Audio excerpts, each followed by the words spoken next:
సిద్దిపేటలో సమగ్ర శిశు అభివృద్ధి కార్యాలయం ఎదుట పురుగుల మందు డబ్బాతో భార్యాభర్తలు నిరసన తెలిపారు. కార్యాలయంలో పనిచేసే ఓ అవుట్ సోర్సింగ్ ఉద్యోగి తనకు భూమి ఇప్పిస్తానని 9 లక్షల రూపాయలు తీసుకుని ఏళ్లు గడుస్తున్న భూమి ఇవ్వకపోవడంతో మధ్యవర్తుల సమక్షంలో 6 లక్షల రూపాయలకు ఒప్పుకొని 1 లక్ష రూపాయలు చెల్లించినట్లు బాధితుడు నారాయణ తెలిపారు. మిగతా 5 లక్షల రూపాయలు ఇవ్వమంటే ఇవ్వకుండా ఇబ్బంది పెడుతుండటంతో అతను పనిచేసే కార్యాలయం ఎదుట పురుగుల మందు తాగి ఆత్మహత్య ప్రయత్నం చేసినట్లు తెలిపారు. తనకు న్యాయం చేయాలని అధికారులను కోరారు.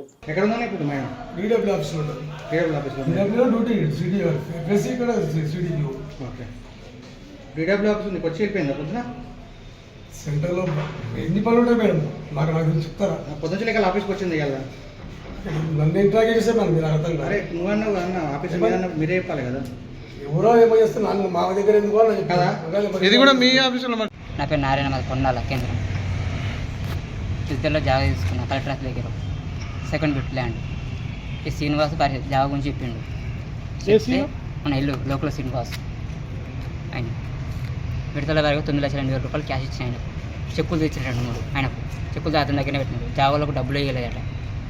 తర్వాత నేను తెలుసుకున్నాను. తర్వాత మళ్ళీ ఏం చేశారు, జాగాను వాళ్ళే ప్లాట్ కొట్టి లోకల్ శ్రీనివాస్ అమ్మేసిన ప్లాట్ అందరికీ.